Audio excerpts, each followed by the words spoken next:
Mula sa isang malayong kaharian, bumaba ang isang prinsesa sa hindi kalayuang paaralan upang makiisa sa National Reading Month Celebration. Halina at inyo kaming samahan sa aming masayang karanasan na amin talagang naranasan.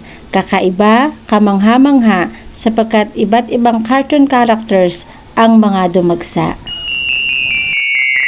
Sa paaralan kung saan makikita ang pagmamahala ng mga magulang at mga guro. Pagdating sa paaralan, hindi makita ng prinsesa ang kanyang mga kasama. Nagpasama siya sa kanyang mahal na ina. At hindi nga nagtagal, dumating na ang kanyang mga kasama sa pangunguna ni Elsa. Maya-maya pa ay sumunod na ang kanilang mga kasama para sa pagdiriwang ng National Reading Month Celebration. Halina at samahan nyo ang inyong kapitana para makiisa sa buwan ng pagbasa sa ating mahal na paaralan, ang San Jose Integrated School. At tinipon muna sila sa isang lugar kung saan silang lahat ay nagsama-sama. At upang ipakita sa atin ang kanilang mga nagagandahang kasuotan. 3, 2, 1. Masayang umakyat sa entablado ang mga bata para ipakita ang kani-kanilang mga costume. Wala muna tayong ginamit na music dahil laging may share revenue ang inyong kapitana. Kaya kahit walang tugtog, ito'y akin pa ring i-upload. Nakakatuwa talagang pagmasdan na sa ganitong mga pagdiriwang, laging nakasuporta ang mga magulang. Isang patunay na ang pagmamahal nila sa kanilang mga anak ay gayon na lamang. Gayon din sa kanilang mahal na paaralan.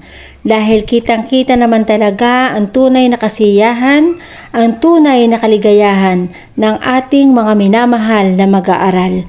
Hari nawa lahat ng mga bata ay magkaroon ng pagkakataong makapag-aral upang maipakita nila ang talento nilang tinataglay at upang wala ng batang lumaki sa kamangmangan. Bilang mga magulang, suporta ng ating mga anak ang kanilang kailangan. Dahil bilang mga magulang, napakasaya natin makita silang masaya sa kanilang pag-aaral. Dahil ang tunay na edukasyon ay magmumula sa ating mga tahanan at patuloy na huhubugin ng ating mahal na mga guro sa ating mga paaralan. Kaya naman mga bata, mag-aral kayong mabuti habang may mga magulang na sa inyo'y nagmamahal at patuloy na nasuporta. Ugaliin natin magbasa mga bata ng ating mga aklat.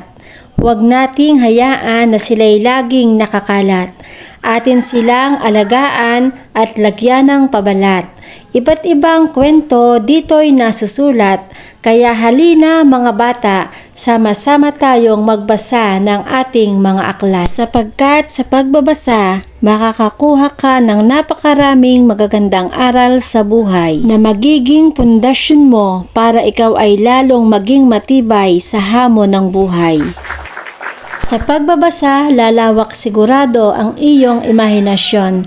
Kaya mga bata, makinig sa ama at ina, mag-aral ng mabuti para buhay ay gumanda.